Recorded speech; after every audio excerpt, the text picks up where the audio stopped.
Great. So I have about the top of the hour. Looks like we have about 15 folks on the line, so appreciate everyone being on. I'd like to get started on this webinar, let folks know our agenda. I'm going to introduce the speakers, and we have two speakers today. Christina Gonzalez-Maddox is the research specialist for NTAA, working out of the Institute for Tribal Environmental Professionals, and she'll be talking about the ozone rule. And then Rich McAllister, who is on NTAA's Policy Advisory Committee, has prepared a PowerPoint presentation reviewing NTAA's comments on EPA's proposed changes to the ground level standards. We'll have time for question and answers after Rich's presentation, and I urge folks to, at any point, type in questions on your GoToWebinar page. There's a little section down at the bottom where you can type in questions. So at this point, I would like to introduce Christina to talk about the comments, the rule of making comments. Go ahead, Christina. Hi, Andy. Thank you so much for the introduction. I would just like to thank everybody once again, as Andy did, for attending today's webinar session. We do hope that you enjoy the presentation, and we strongly encourage you to participate in the Q&A session at the end. So I'm going to go ahead and show you my screen. All right. So as you can see here, I've just transferred over to the same home page for NTAA that Andy was on. And what I really want to bring to your attention, we try to provide a variety of different resources, both to member tribes within NTAA, as well as the public in general. And one of the I think, most useful products that we produce is the policy response kits. And these are generally in response to US EPA actions. You can see here that we have, under the current action on the NTAA website, we have air quality standards for ground level ozone. And today we have the great pleasure of having Rich McAllister on the webinar. Andy will provide a comprehensive introduction to Rich McAllister. He's one of our Policy Advisory Committee members. But what I want to show you is that the letters that we generate, so the comment letters that NTAA generates, are here and available on the website for your review, as are the fact sheets, and finally the template letters. So we again hope that you enjoy the webinar today, hope you find it informational, and whatever your tribe deems to be an appropriate response to this rule, if you choose to submit a letter, we offer the template letter up as an option for you to populate it again in whatever fashion reflects the perspectives and priorities of your tribe. But here it is on the website and available for you to download. There are areas where you can just add simple modifications for your own tribe, or again, we welcome you to use any of the text in your own letter. So again, those policy response kits can be found if you're on the NTAA homepage. You will just go to Policy Response Kit. There's current actions, and presently we only have the ground level ozone standard. Typically there are a couple or 3 or 4 different current actions that we're working on. And you can see here's a long list of closed US EPA actions for which we've submitted, we being NTAA, comment letters. So that's one resource I wanted to bring to everyone's attention. Obviously today we're going to be discussing revised standards for the ozone NAAQS, and here's the proposed rule in the Federal Register. When it comes to actually submitting a comment, we just wanted to point out a couple of useful things. You can see here, submit a formal comment link, and you can either just directly submit comments via this website, and it's this kind of collapsible option above the text of the proposed rule itself in the Federal Register. So you can either do that, or you can go to the regulations.gov site and actually visit the docket. And what you would do in that instance, and I'll just walk through this really quickly so that you can all have a glance. So what you would do is actually search on the docket number. And so here we have the oops, that's the Federal Register letter number. We have the docket number. So if we were on the regulations homepage, we could just enter that, search for it, and then sure enough, we have the proposed rule that came out in December of 2014. We'll click on that, and it'll give us the option to submit comments here. I'm going to open the docket folder, and it'll give us an opportunity to submit comments. Comment now, and you can see on the Comment Now page, the deadline is March 17th. And so with that, I want to go ahead and let Andy introduce our presenter today, Rich McAllister, and just strongly encourage if anybody has questions after the webinar, feel free to contact our presenter, Rich McAllister, or Andy Bessler, our program project director for NTAA, or myself. And with that, Andy, I'll pass it over to you. Great, thanks, Christina. If you can toggle over to my screen, that would be great. I do have the pleasure of introducing Rich McAllister, who's the newest Policy Advisory Committee to the National Tribal Air Association. We have several folks on the committee who helps the NTAA Executive Committee craft policy analysis for the tribes around the country, and Rich comes well qualified. Rich McAllister is of counsel of the law firm Hobbs Strauss, and he joined in 2009 following a long career in U.S. EPA, where he specialized in federal environmental law and its application in Indian country. He was working in the Office of General Counsel in EPA Region 10 as a Superfund lawyer, and also got a EPA Distinguished Career Service Award, which recognizes his effective and dedicated work to protect public health and the environment, particularly in Indian lands in the Pacific Northwest and Alaska. Rich is nationally recognized for his experience on EPA's procedures and considerations for determining the eligibility of a tribe for treatment as a state. And he also was instrumental in developing the President setting Federal Air Rules for Reservations, or FAR, which established a regulatory program to bring basic air quality protections to people living on Indian reservations in Idaho, Oregon, and Washington.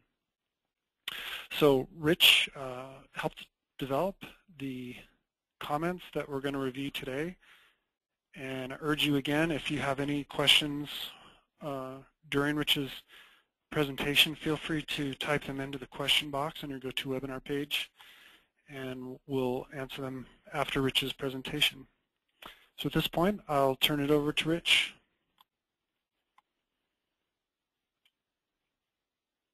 Go ahead, Rich. I don't know if you're on mute or not.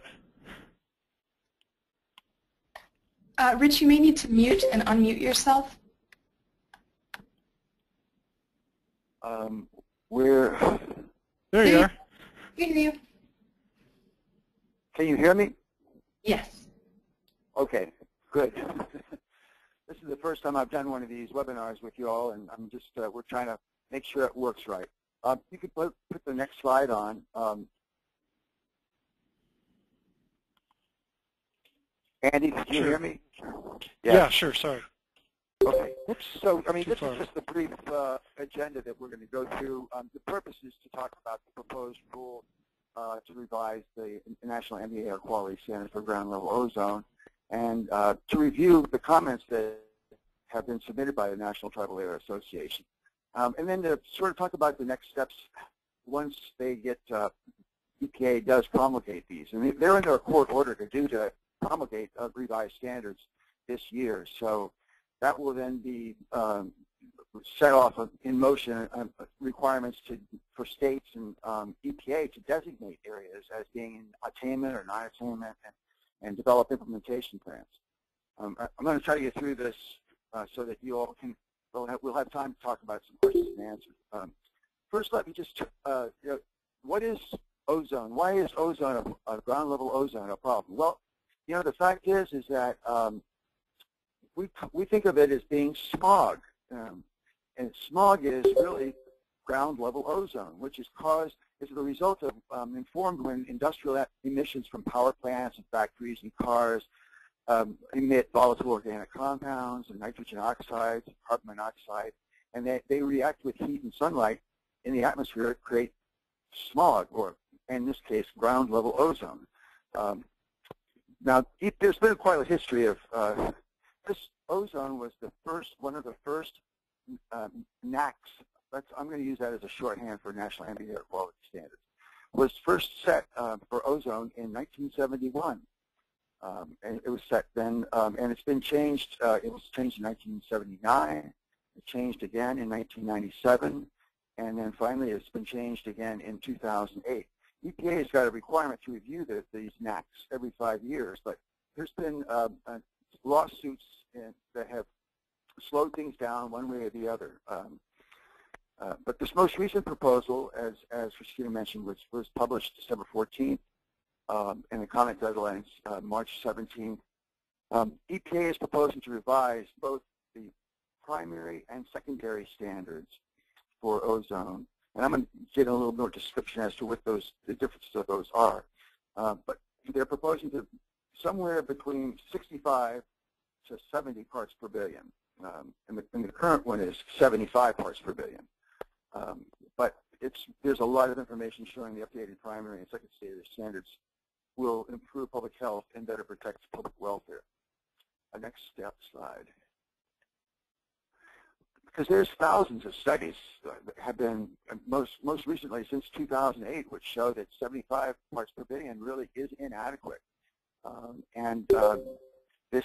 The Clean Air Act requires there be an outside advisory committee. In this case, it's called the Clean Air Scientific Advisory Committee, and they have, it's an independent scientific review committee, and they recommend lowering the standards, both primary and secondary, to 60 parts per billion, lower than what was proposed by EPA. But it was discussed by EPA in the proposal, so actually EPA could go final with the 60 parts per billion if it chooses to, the way it was. They asked for comment on that. But the Clean Air Act says that EPA is supposed to, at Section 109B, is supposed to set the NAAQS at a level that's necessary. It's the term they use is requisite to protect public health with a margin of safety, and also to protect public welfare. Next slide. So the health effects of ozone are really that it causes harm to the respiratory system, upper airways and lungs, and can aggravate asthma very badly and other lung diseases, and can cause premature death from respiratory and cardiovascular causes. The proposed rule describes the at-risk population, those who are most vulnerable to ozone-related health effects, as including children, older adults, people who have asthma and other lung diseases, and people who are active outdoors, especially outdoor workers. And exposure to ozone can lead to increased uses of medication, school absences, increases in respiratory-related hospital admissions and emergency room visits. It has a big effect. Next slide. So the ozone has effects on public welfare in a different way. The public welfare is something that's, it's what benefits the public by having this, and it's mostly ecological. And ozone adversely affects public welfare by causing injury to vegetation and ecosystems, and impacts. Those are kinds of public welfare. Many studies show that ground level ozone at levels below the current secondary standard of 75 parts per billion cause visible, it's called foliar injury to plants and trees. Foliar is like, it makes them look different. It injures the leaves in trees, leaves and plants. And it causes a loss in forest growth and also a loss in the biomass of trees. And it reduces crop yield. It reduces that. And so the proposal recognizes that, lands have been set aside to provide benefits to the public, such as national parks and forests and state and tribal lands. And they must be protected to preserve the scenic value and the natural vegetation and the wildlife in those areas. Next slide. Now I'd like to turn to what's been really a very important part, the reason why NTAA really wanted to make these comments on the proposals, because there's a disproportionate effect of ozone on Native Americans and Alaska Natives. Studies show that the Native Americans and Alaska Natives have a disproportionate incidence of asthma and are at a greater risk from exposure to ozone. EPA's own fact sheet states that Native American children suffer from asthma at almost twice the level of the general U.S. population. Next slide, please. And the Centers for Disease Control found that asthma affects almost 12% of the people living in tribal communities, nearly double the current national average of 7%. The Department of Health and Human Services, reported in 2011 that 279,000 Native American adults reported that they currently have asthma. So it has a huge effect on the Native American population. And ozone, exposure causes these injuries to the upper respiratory system. Aggravates asthma, lung diseases, causes premature death. But it's really important that also that EPA has recognized that there's a very important aspect of the secondary standard and to Native Americans. There's a report that they put together which includes an Appendix 5A. This is a report that's a very important one. It was called sort of like the final main, they call it the policy assessment for the review of the ozone NAAQS. And in there they include Appendix 5A, which is shows that there are something like over 30 ozone-sensitive plant species to which tribes ascribe cultural significance. This is a quote from the PA. It says, locations where these species are used by tribes to support cultural practices would thus be potentially vulnerable to impacts from elevated cumulative ozone exposures, which could result in the loss of those associated cultural services.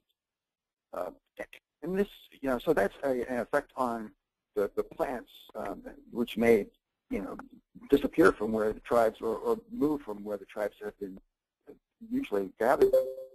It also has an impact on health because, people who go out, tribal members, elders who go out to gather these plants that have traditional importance for medicinal or cultural subsistence, they have to travel further. That means they're outside in the air, and they're adults, older adults, and they're outside. So they're at risk, at greater risk, just by going out and having to gather these plants.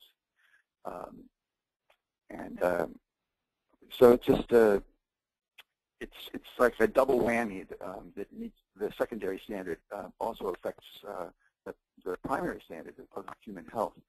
Next slide, please. So what the proposal asked was for comments to whether to support revising the primary and secondary standards for ozone that are presently in place, 75 parts per billion. And it was very easy for NTAA to very strongly support revising, doing away with the 75 parts per billion. Then the question was, well, do you support EPA adopting a range from 65 to 70? And basically, the comment from the NTAA says we support adoption of a primary standard no higher than 65 parts per billion, but we certainly recommend that EPA give serious consideration to setting the standard at 60 parts per billion, 60 as the level necessary to protect human health, and noting the disproportionate effect on Native Americans. We also note that this independent advisory committee, the Clean Air Scientific Advisory Committee, as well as all the reports that were prepared by EPA leading up to this that were issued in 2014, basically suggest that the standard should be set at 60, it's really troubling that that the proposal that's out really doesn't even recommend that in the face of the EPA's own integrated science assessment and its own health risk and exposure assessment, and in the policy assessment of the review. Those all, together with the Independent Clean Air Scientific Advisory Committee, recommend that the primary and secondary standard be set at 60. And so, next slide. So, you know, NTAA supports adoption of a secondary standard no higher than 65 parts per billion. And you know, it's certainly much better than the 75. But at the same time, just as we did with the primary standard, we recommend that EPA further review the 60 and give serious consideration. It should be set at 60. NTAA is very concerned about the effects of ground level ozone on plant species which are of cultural importance to Native American tribes and their members, and want the secondary standard to be revised at the lowest possible level that's discussed in the proposal, which is consistent with the Clean Air Act, which says that it should be, max should be set at a level that's protective, that is necessary to be protective of public health and public welfare, with a margin of safety. And you know, 65 just doesn't even produce that, because there's clearly effects after that. Next slide, please. There are a couple of other things about the proposed rule which we were concerned with, and just the way they talk about how it's going to be implemented. I mean, the proposal doesn't really discuss how this is going to be addressed in Indian country, how a revised ozone will be implemented. You know, under the Clean Air Act, tribes are not required to monitor ozone or to recommend to EPA whether the area is in attainment or not attainment, or to prepare a tribal implementation plan. It's very clear that states are required to do that, but then state SIPs and state recommendations can't cover Indian country. And that's, you know, there's been some good clear case law to support that. So unless a tribe seeks treatment as a state to assume designation authorities, the Clean Air Act is clear that EPA must make these decisions. I mean, there's Section 107D1 and Section 107D4 both make it clear that, you know, if a state doesn't submit an implementation plan, EPA is supposed to do it. Now, EPA has issued some guidance on this to itself. You know, they have a policy memorandum issued in 2011, policy for establishing separate air quality designation, for areas in Indian country. In fact, it's interesting because there has been some. Could you go to the next slide? EPA is now just getting to the point of being able to establish. No, we went too far. Go back one slide. If you could go back, okay. Actually, two slides. Go back one more slide. Okay. Because this implementation rule, which was just issued, is really important for giving directions to states on what they're supposed to include in their SIPs. But it's taken them this long to do this for the 2008 NAAQS. Now, in 2012, May 12, 2012, EPA issued a rule that had air quality designations. But, you know, these are supposed to be done much quicker under the statute. EPA requires that, the law requires that within 3 years, within a year after a NAAQS is revised, states are supposed to recommend designations. But EPA requires, in order to really make a designation decision, you have to have 3 consecutive years of certified monitoring data to determine an area's attainment status. And it turns out that many states don't have that. Many areas don't have that, especially Indian country. And any area that doesn't have that kind of data, EPA designates the area as unclassifiable / attainment. Unfortunately, there's a lot of that. Next slide, please. But in this 2012 designation rule, EPA identified 45 areas that were in non-attainment, while a number of states are just listed as, you know, unclassifiable. Statewide, and any areas of Indian country within that state are unclassifiable / attainment. These are Alaska, Idaho, Minnesota, Nevada, the Dakotas, and Oregon. Now, what is interesting is that EPA does list 53 tribes who are in non-attainment areas. Most of the tribes in California are. It's just, all of California has got a big problem with ozone. There's just so many different sources, and so just the way the wind currents move and everything else. So there's 43 tribes who are within areas that are in non-attainment. So EPA has itself identified and designated those areas. There's also 4 tribes in the northeast that are part of this northeast ozone transport region, which is downwind from a lot of the sources that are in the Midwest. And so all the states up there, New York, Connecticut, Massachusetts, they're all in part of this northeast ozone non-attainment region. And there's 4 tribes that are up there.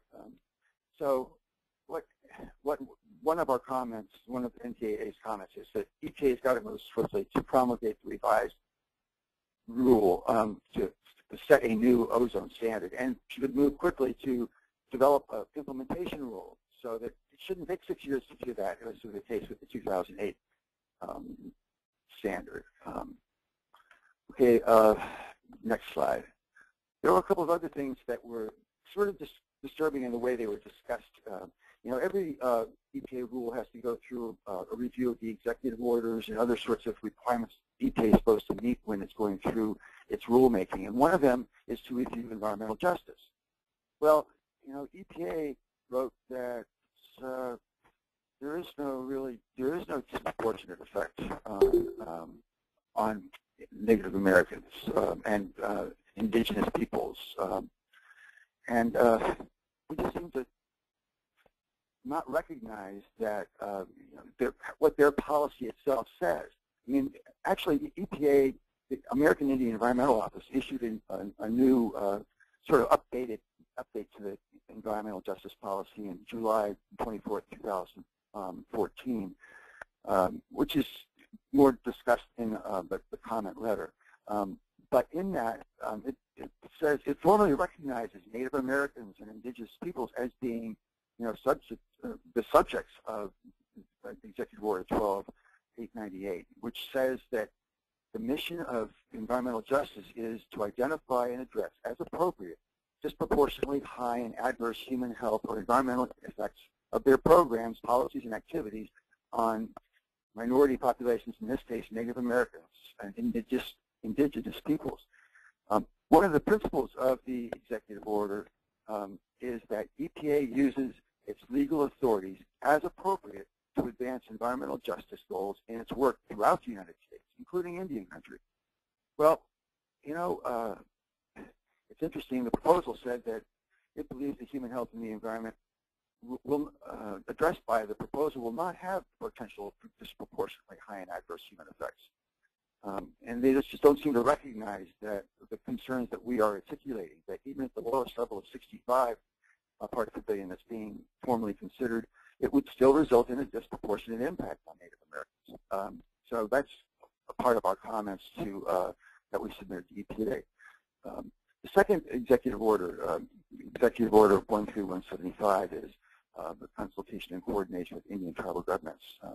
The proposal writes, this rule does not have a substantial direct effect on one or more Indian tribes. Those tribes are not obligated to adopt or implement any acts. They seem to not really understand in that statement what the full definition of policies that have tribal implications, which is defined as regulations, legislative amendments, or proposed legislation and other policy actions that have substantial direct effects on one or more Indian tribes on the relationship.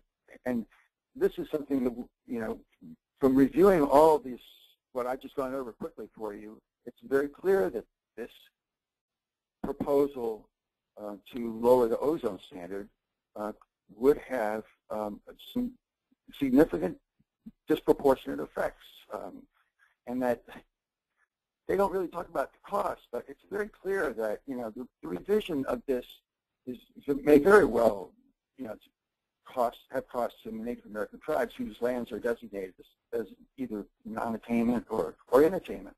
either the tribes or EPA will have to bear the cost of air quality monitoring, preparing implementation plans.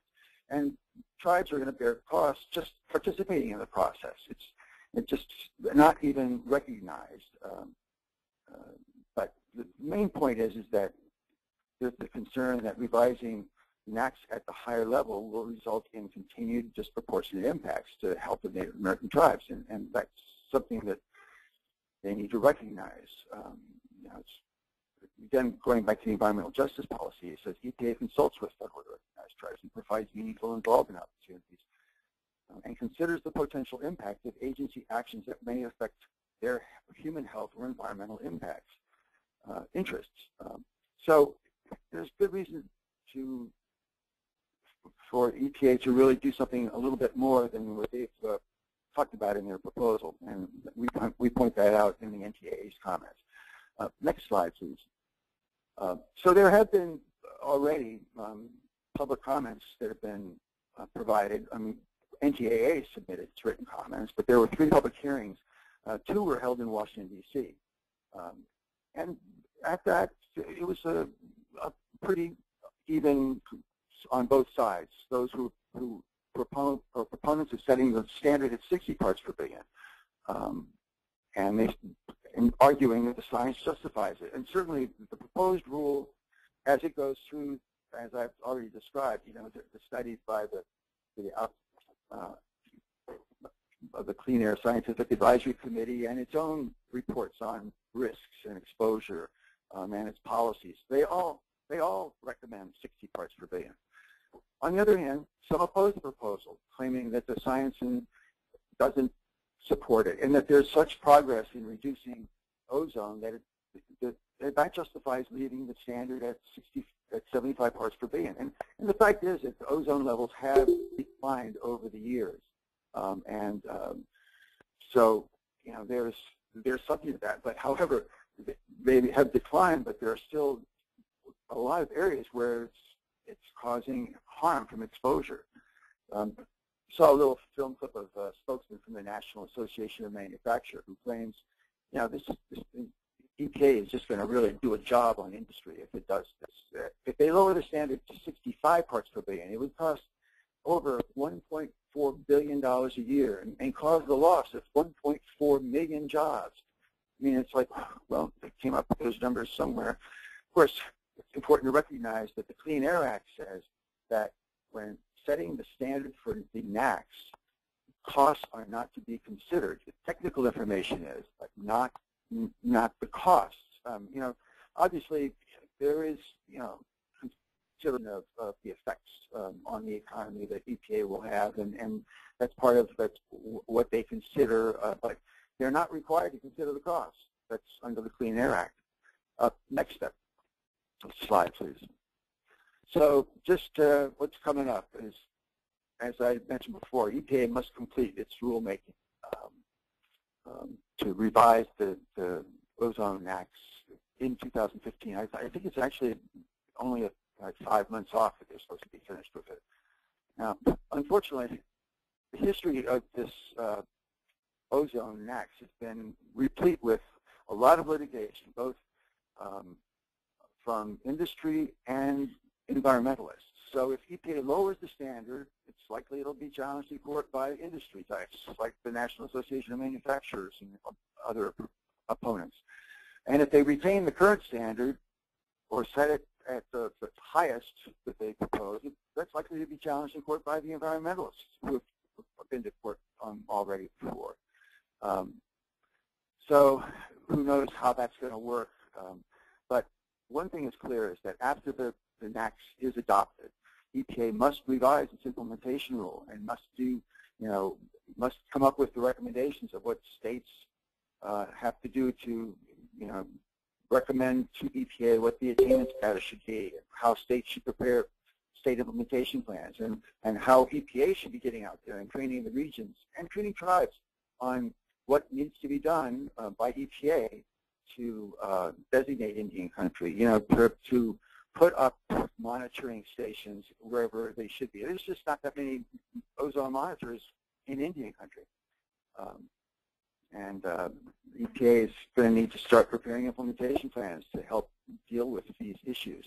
There's going to be issues with the lower standard. I mean, like Oklahoma has got a lot of power plants around, and they're very close to some of the reservations there that are downwind and are affected. They very may well be in non-attainment under a lower, more stringent standard.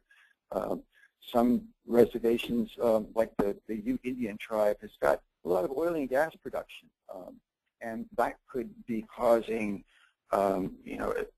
ozone levels to be higher than they should be, and there may be, costs that they're going to have to deal with. So there will be effects from these new standards on tribes, but it seems like setting the goal of lowering the standards is something that we believe is definitely worth supporting, especially considering the health effects that are disproportionately going to be affecting Native Americans and Alaska Natives. So next slide. We're at the question of, do we have questions that you all would like to have answered? Sure. Thanks, Rich. This is Andy again. At this point, I'd like to turn it over to Christina to run through the questions that are online, and then we will open up the phone line to have folks have a discussion if they wish while we have some time. So Christina, go ahead. Hi, Andy, thanks. So we have a few questions. I'll just remind folks, if you do have a question, please type it into the question box. It looks like a handful of folks already entered some questions, and I'll go ahead and read those off. I did want to reiterate Andy's point. We are going to be opening up the line after these several questions about the presentation are answered, and we strongly encourage folks to feel free to use this as an open forum discussion time. We've recorded the presentation, but we will stop recording as soon as the questions are answered, so do feel free to use this as an open forum if you'd like. Okay, so one question that we have, Rich, is are these recent studies, or has this been an ongoing study, and for how many years? So I assume that that's in reference to the studies that you cited, which are in the written proposed rule. Well, the way the proposal describes it, that there are thousands of studies, and many of those have been finalized since the last 2008, the last NAAQS was adopted. So there is a lot of newer information, and that is what has been really reviewed by the Clean Air Scientific Advisory Committee, and it's part of the study. I mean, I got to give the proposal credit for going through all the information, which sort of describes and summarizes all the studies that have been done, but really it looks like there's thousands of studies all across the board. All right, thank you. And you mentioned that they're in the document and they're cited in there, I believe, if I recall correctly. So maybe if folks want to peruse the proposed rule, they can find specific studies that'll hopefully provide some additional insight for them.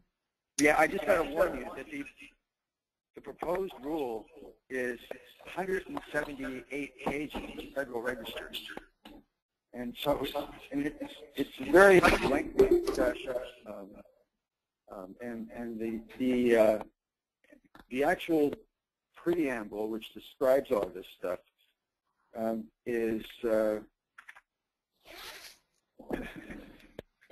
about 150 pages of that. So it's a lot, but that is where is the best place to find the information about the studies. So not light reading, but well worth the read, sounds like.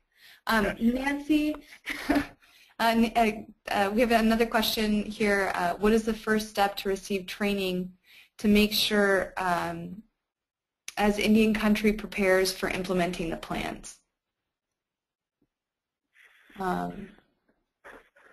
So perhaps how can tribes go about receiving training to be better prepared for the plan implementation?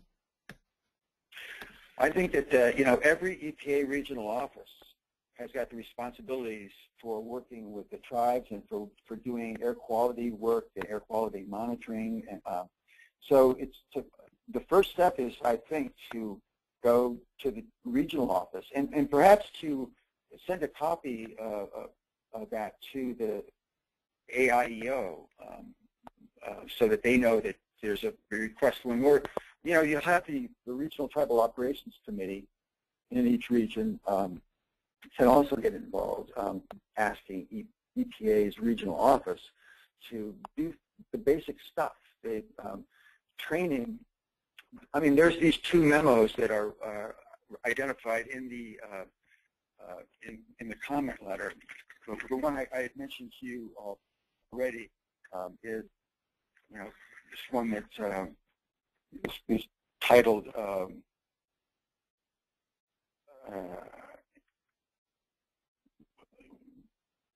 well, there's one entitled Implementation of the 2008 NAAQS State Implementation Plan Requirements.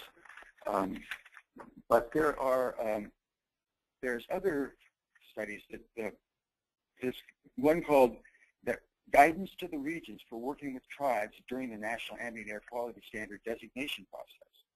And another memo is called Policy for Establishing Separate Air Quality Designations for Areas of Indian Country. So one of the things that EPA, the NTAA recommends in its comments is that EPA initiate training in the regional offices, EPA regional offices, and for tribes about the choices and procedures described in these documents. So I think that the best place to start with is at the regional office, both to the Indian coordinators and to the air office in each region, and ask for cite these these 2011 policy and guidance memos, and the concerns with ozone, and ask for training that will to be able to be better informed as to how to participate and be part of the process. And the second thing is the fact is that EPA has got direct implementation responsibilities in Indian country, unless a tribe has developed its own program and gotten approval through the treatment as a state process. EPA needs to set up monitoring networks for ozone in many places, and so that's another request. I mean, I think the training is a very important piece of this, but there's also the importance of asking EPA to get out there and do monitoring so that this, it can be understood exactly where ozone is being affecting, is not meeting compliance levels. So go to the regions. Okay, so it actually looks like we have several more questions, and I know that we did want to really give an opportunity for an open forum discussion. So let's see. I'll try to. No, I appreciate how I think we all appreciate how comprehensive your response is, Rich. Thank you. Okay, so we have a few more questions here. I'll try to synthesize a little bit. There was a question about how NTAA came up with the 60 ppb recommendation, and of course that's parts per billion. The proposed range was 65. I believe it was 65 to 75. Is that correct, Rich? No, it was from 60 to 70. 65 to 70. 65 to 70. 65 to 70. Thank you. Yeah. And there was mention of 60 as a discussion point within the rule. So the question is, in fact, there was a lot of discussion and requests for comments on whether 60 should be the level that it's set at. So there was, and I've talked to some folks at EPA in the Office of Air Quality Planning Standards who believe there was enough discussion of 60 parts per billion that EPA could go final with that. They wouldn't have to repropose the rule. There's enough information about 60 that EPA could just go and adopt that as the final max when it goes forward. So, but the reason why it's so prominently discussed in NTAA's comments is that everybody else says they should be doing. This is what the Clean Air Science Advisory Committee said. This is what EPA's own reports on science and exposure and risks say. In their most recent memo on the policy, it's very clear that the policy assessment for the review of ozone is very clear that they believe that it should be set at 60. That the range that should have been considered in the proposal should have been 60 to 70 rather than 65 to 70. But there's so much support for that.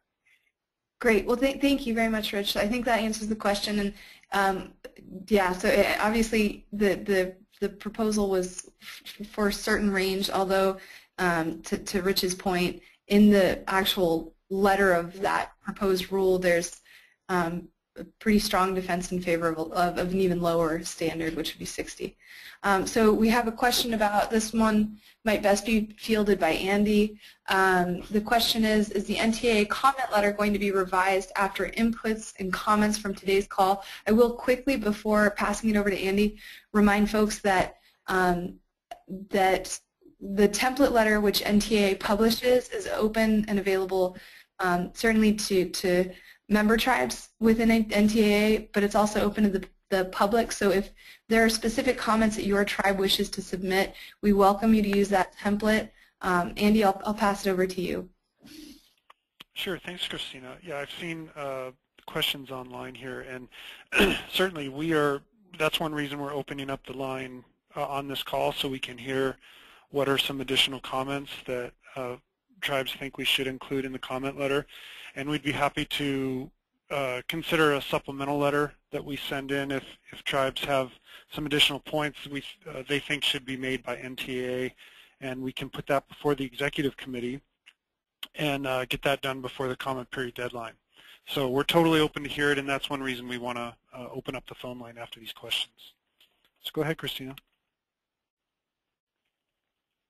Yeah, so that leads to another question, which is where can call participants or webinar participants send comments or reflections about the NTAA comment letter? And obviously, as Andy mentioned, the National Tribal Air Association has an executive committee as well as a policy advisory committee that thoroughly reviews all of the proposed EPA rules upon which we end up submitting, or for which we end up submitting comments. So, if you have comments that you'd like to provide to the EC for consideration or to the National Tribal Air Association for consideration, you can feel free to email those to Andy or to myself, and we will certainly make sure to pass those along to the executive committee for consideration. And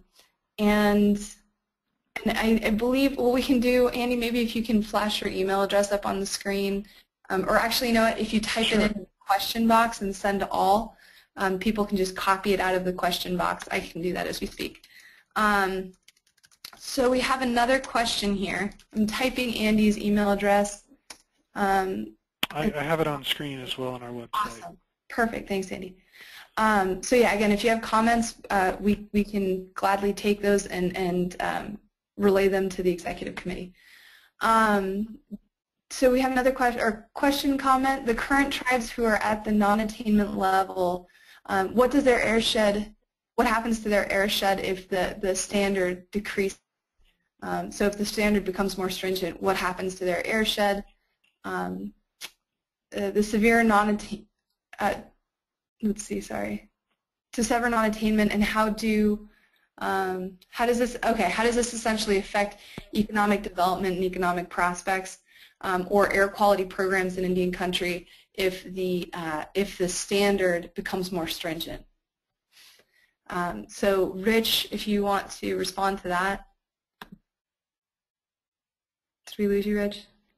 Well, I think that there is a lot of, EPA's got a lot of programs going on right now that are designed to lower the emissions of these ozone precursors. And so there's a lot in the works already. I don't know that that there are going to be that many effects. The problem is that it seems that almost all of the tribes who've got non-attainment status are being affected by sources that are coming from off reservation, and that I think that as tribes move forward with their own development, they're going to be probably having to take into account new requirements on what kind of fuels to use or what kind of equipment that they use. But the main effects are going to be in the states who are surrounding these different reservations. But I think that EPA's got a lot of different little pieces in the works. And just because I'm realizing we didn't actually put the NTAA comment letter up on the website, or we did put it up very temporarily, but it was a, thanks Andy, if you can call it up. Rich, I'm wondering if you could just mention the fact that in the comment letter, NTAA does address the fact that there could be burdens on tribes that associated with issuing more stringent standard.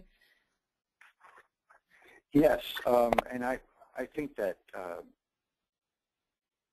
we, just basically it's in the environmental justice area and the tribal consultation area that there's going to be costs that will be probably borne by tribes, and it's really important that EPA recognize that there may be substantial direct effects on one or more Indian tribes from this how they adopt the standard, and so that's how we go at it. Although I got to admit that most of the focus is that the effects are on the health and public welfare of tribes, and not so much of an emphasis on what might be cost of compliance. But we do say that the definition makes no reference to direct compliance costs on tribal governments, although such costs are one of the many implications that revising the Ozone standard would have on tribes, direct compliance costs. So that is in in the NTAA comment letter in the tribal consultation section on page 9. Thank you, Rich, for elaborating on that. We have one last question, and I think actually this one, so the question is, would we be able to get a look at the presentation?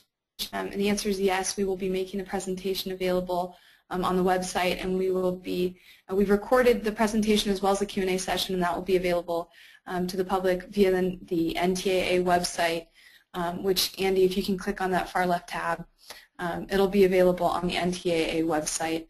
On the NTAA videos.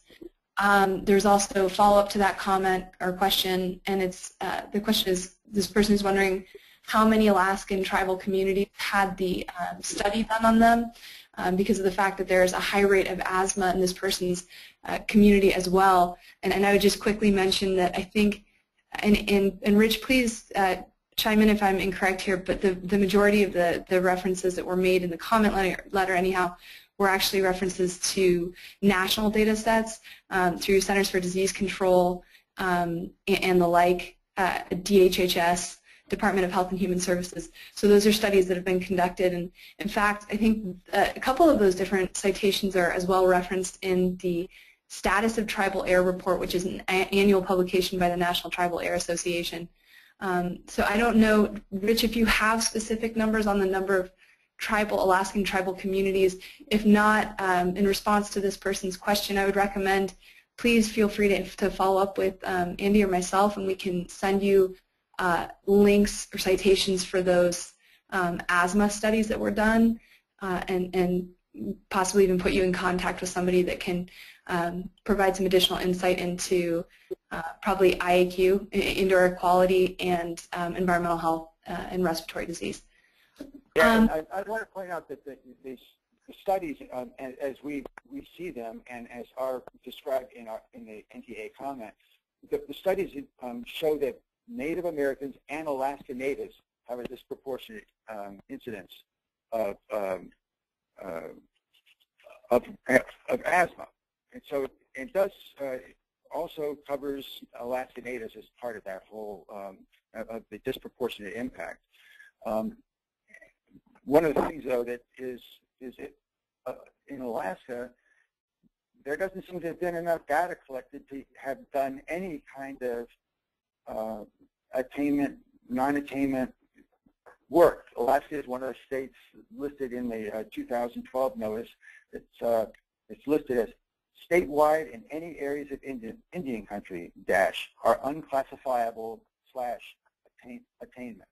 You know, so there doesn't seem to have been sufficient monitoring, quality monitoring data in Alaska to be able to identify where what the air quality is for designation. That's a great point. Thank you, Rich. And certainly, if you don't have that type of data on ambient concentrations, it's difficult to then postulate what the impacts might be on respiratory health, especially for vulnerable populations. So thank you for mentioning that. We only have a few minutes left. So Andy, I will go ahead and pass the mic back over to you. I don't know if we want to go ahead and just for the sake of clarity, the reason that we have everyone muted, I don't know if anybody's had this experience before, but on these webinar systems, at times if you have the entire group unmuted, you get quite a lot of audio feedback and dissonance, so we're trying to prevent that from happening, but we also want to give everybody an opportunity to speak, provide input and insight and feedback.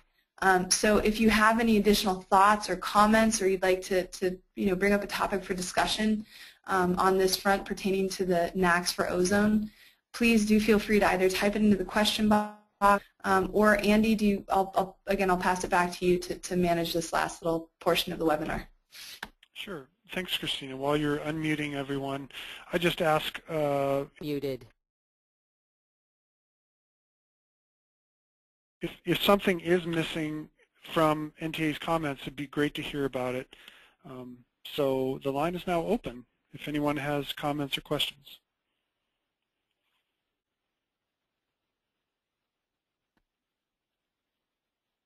And just to add to that, you can mute yourself. If you prefer not to speak up, please don't feel compelled, but you can mute yourself using the green button on your phone. And I'm still going through and unmuting everyone, so please bear with us.